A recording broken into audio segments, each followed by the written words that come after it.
Friends, welcome to the online classes presented by AMM public school.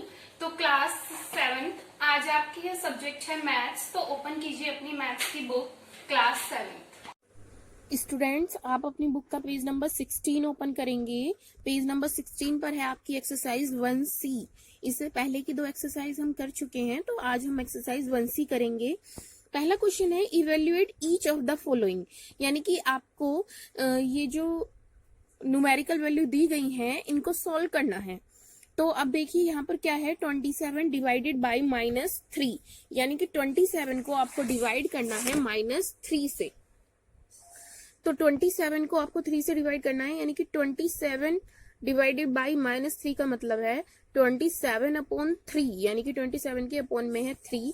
अब 3 से हमें 27 को डिवाइड करना है, तो आप जानते हैं 3 9 जा 27, तो हमारा आ जाएगा 9, लेकिन नीचे है माइनस, तो जो नेगेटिव का साइन है वो हमारा ऊपर आ जाएगा, यानी कि हमारे आंसर में आ जाएगा, क्योंकि नेगेटिव और कहीं तो नेगेटिव है नहीं जिसे हम कैंसिल कर सके। नेक्स्ट क्वेश्चन है -36 डिवाइडेड बाई 3, यानी कि -36 को आपको डिवाइड करना है 3 से। तो 36 को आप 3 से डिवाइड या तो साइड में इस तरीके से करके भी देख सकते हैं, तो आपका आ जाएगा 12।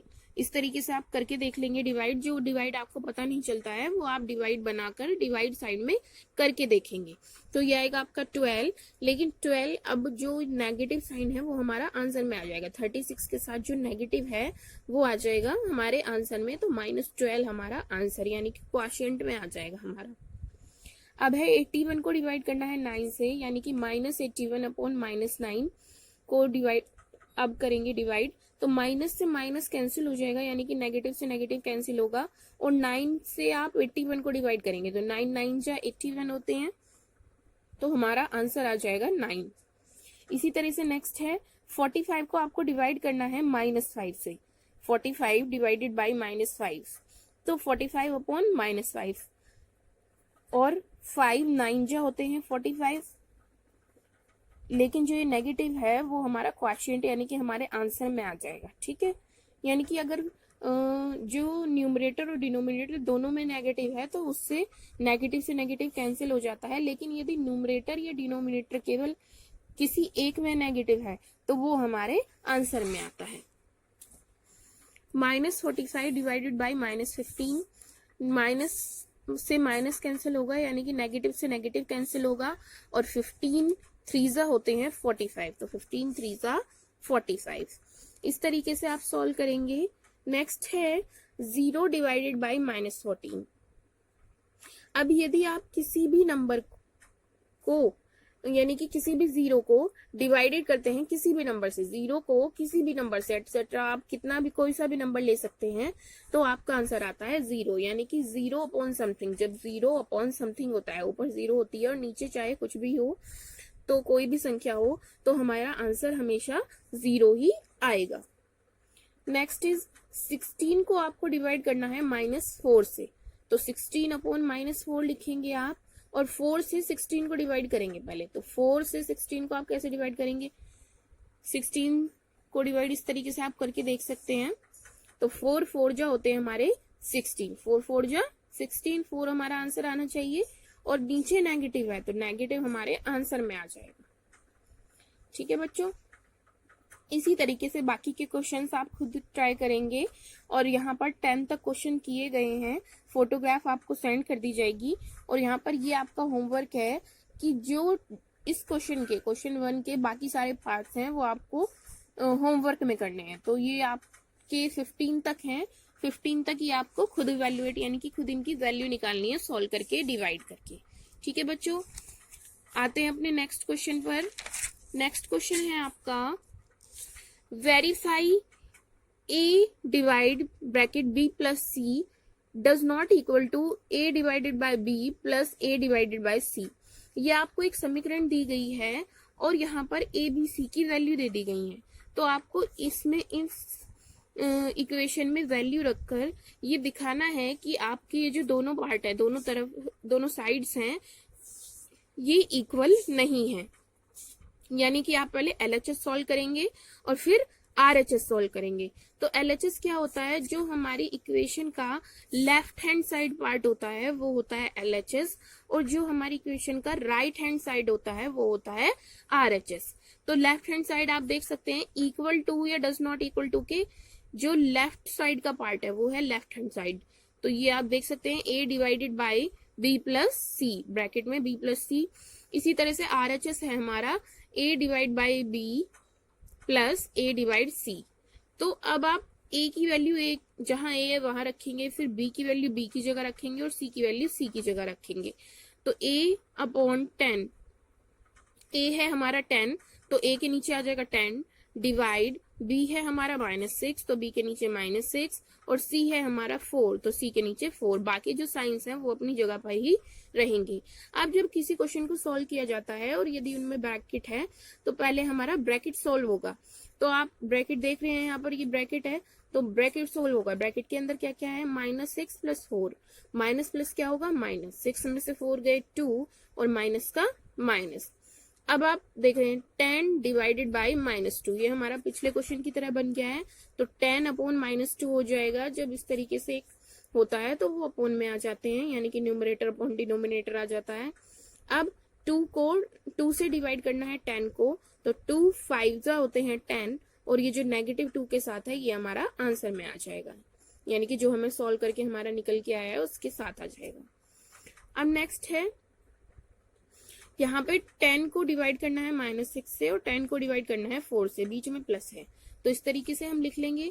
अब 10 और 6 तो आपस में एक दूसरे से पूरा डिवाइड होंगे नहीं, लेकिन आप इनको 2 से कट कर सकते हैं इनकी लोएस्ट फॉर्म में। जैसे कि 10 को 2 से कट करेंगे तो 2 5 10 और 6 को कट करेंगे तो 2 3 6, क्योंकि 10 और 6 2 के टेबल में आते हैं तो दोनों को आप उनकी लोएस्ट फॉर्म में लिख सकते हैं इस तरह से कट करके।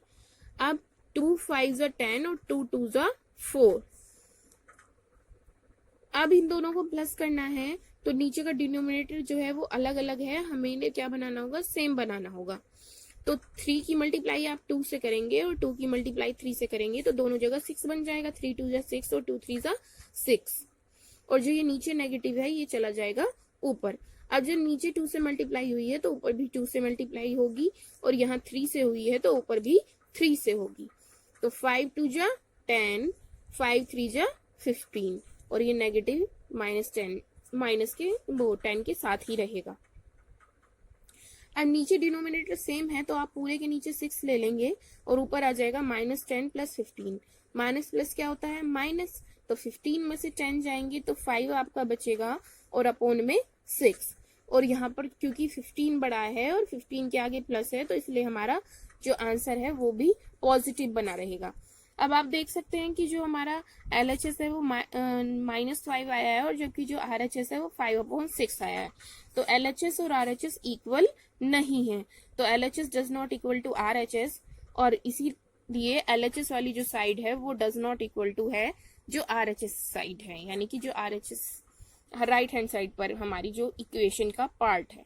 तो ये दोनों हमें यही प्रूव करना था कि ये इक्वल नहीं है, और यही हमारा प्रूव हो गया है। इसी तरह से जो इसका क्वेश्चन नंबर 2 है वो आप खुद से करेंगे, ये आपका होमवर्क है, सेम टू सेम इसी पैटर्न से आपको करना है। क्वेश्चन नंबर 3 है आपका फिल इन द ब्लैंक्स। यहाँ पर आपको फिल करना है जो स्पेस आपको दिया गया है। अब देखिए यहाँ पर जो है आपको स्पेस दिया गया था और यहाँ पर है डिवाइड -9 इक्वल टू 5, यानी कि यहाँ पर ऐसा नंबर फिल करना है जिसे आप -9 से डिवाइड करें तो आपका 5 आ जाए। तो जब आपको कोई इस तरीके की वैल्यू निकालनी है तो यहाँ पर आप देखिए जो -9 है वो नीचे होगा, क्योंकि यहाँ पर जो नंबर है, मान लीजिए यहाँ पर कोई भी नंबर a है तो a डिवाइडेड बाय -9 है, तो -9 आप नीचे, डिनोमिनेटर है हमारा। तो जब हमें a की वैल्यू निकालनी है तो माइनस यहाँ पर जो वैल्यू है हम उसकी मल्टीप्लाई कर देंगे जो इधर जो वैल्यू हमें दी गई है, क्योंकि ये डिवाइड है। -9 इधर इक्वल टू के इधर डिवाइड में है तो इक्वल टू के जब वो दूसरी साइड जाएगा तो वो किस तरीके से जाएगा, मल्टीप्लाई में जाएगा। तो जब आप -9 की मल्टीप्लाई आप 5 से कीजिए, तो -9 की मल्टीप्लाई 5 से करेंगे तो 9 5 जो 45 और माइनस उसके साथ आ जाएगा, तो हमारा आंसर आएगा -45। यानी कि जब यहाँ पर डिवाइड में दो चीजें हों और उनमें से एक वैल्यू हमें नहीं दी गई हो तो जो एक वैल्यू दी गई है उसकी इधर हम मल्टीप्लाई कर लेंगे। अब जैसे ये 7 है तो 7 यहाँ नीचे अपोन में आना चाहिए। जब यहाँ ये नीचे होगा तो इक्वल टू के इधर किस तरीके से जाएगा, मल्टीप्लाई में। तो 12 7 जा 84 और माइनस जो है माइनस 12 7 जा 84 होंगे और 12 के साथ माइनस है तो वो भी 84 के साथ आ जाएगा। तो -84 हमारा इस तरीके से यहाँ पे फिल इन दी ब्लैंक्स में आ जाएगा। अब 50 को डिवाइड करना है जिससे कि आंसर जो है वो हमारा -50 रहे। तो 50 को आप किससे डिवाइड करें, जो 50 ही बना रहे 1 से करेंगे, और क्योंकि यहाँ पर माइनस आ रहा है तो इसीलिए माइनस भी -1 से करेंगे। तो 50 को जब आप -1 से डिवाइड करेंगे तो आपका आंसर आएगा -50। इसी तरह से आप 50 को भी इधर ले जाएंगे अपोन में, तो 50 क्योंकि यहाँ पर 50 जो है ऊपर है, न्यूमरेटर है, तो 50 यहाँ कहाँ जाएगा, नीचे डिनोमिनेटर में, और 50 को 50 से डिवाइड करेंगे तो 1 आएगा, और क्योंकि माइनस इसके साथ है तो -1। इसी तरीके से नेक्स्ट है -350 को आपको डिवाइड करना है किसी नंबर से जिससे कि -350 ही हमारा आंसर आ जाए। तो ऐसा होगा जब आप 1 से डिवाइड करेंगे, क्योंकि जब किसी नंबर को 1 से डिवाइड करते हैं तो हमें वो ही वैल्यू मिलती है। क्वेश्चन नंबर 4 है आपका, write the 4 pairs of integers A B such that a divided by b equal to -4। One such pair is -8 divided by 2 equal to -4। आपको 4 ऐसे पेयर लिखने हैं इंटीजर्स के, ए बी इंटीजर्स के, जिससे कि जब आप a को डिवाइड करें b से तो आपका आंसर आए -4। तो इस तरीके के 4 पेयर आप कोई भी लिख सकते हैं, जैसे कि आप 2 से स्टार्ट करते हैं तो 2 वाला जो एग्जाम्पल है वो हमें दे रखा है, तो हम 3 वाले टेबल पे आते हैं। तो 12 को जब आप -3 से डिवाइड करेंगे तो 3 4 जा 12, तो माइनस और यहाँ माइनस आ जाएगा 4 के साथ, क्योंकि यहाँ -3 के साथ है तो यहाँ पर आंसर में हमारा माइनस आ जाएगा। इसी तरह से आप 4 के टेबल में 16 को डिवाइड करेंगे, 4 4 जा 16, और माइनस आप चाहे यहाँ भी लगा सकते हैं या फिर यहाँ पर भी लगा सकते हैं। इसी तरह से 5 के टेबल में 20 को डिवाइड करेंगे, 5 4 जा 20, और -20 हमें लेना पड़ेगा क्योंकि हमारे आंसर में हमें -4 चाहिए। तो या तो माइनस आप न्यूमरेटर के साथ लें या माइनस आप डिनोमिनेटर के साथ लें, एक जगह हमें माइनस लेना पड़ेगा, यानी कि नेगेटिव लेना पड़ेगा। इसी तरह से 6 के टेबल में 6 4 जा 24, और माइनस आप यहाँ पर 24 के साथ लेंगे तो आंसर में भी हमारा -4 आएगा। तो इस तरीके के 4 पेयर कौन कौन से हो गए, 12 divided by -3, -20 divided by 5, -24 divide 6, -16 divided by 4।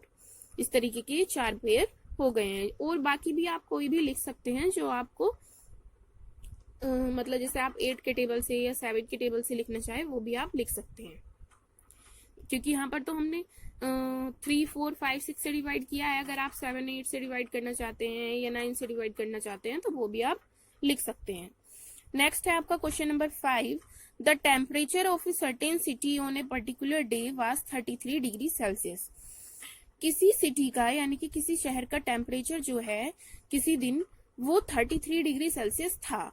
After 2.5 our यानी कि 2 घंटे और मतलब 2.5 घंटे के बाद, 2 घंटे 30 मिनट्स यानी कि 2.5 घंटे के बाद वो जो टेम्परेचर है वो चेंज हो जाता है, और वो चेंज किससे होता है, 3 डिग्री। कितना चेंज होता है, 3 डिग्री। What are the possible resulting temperature.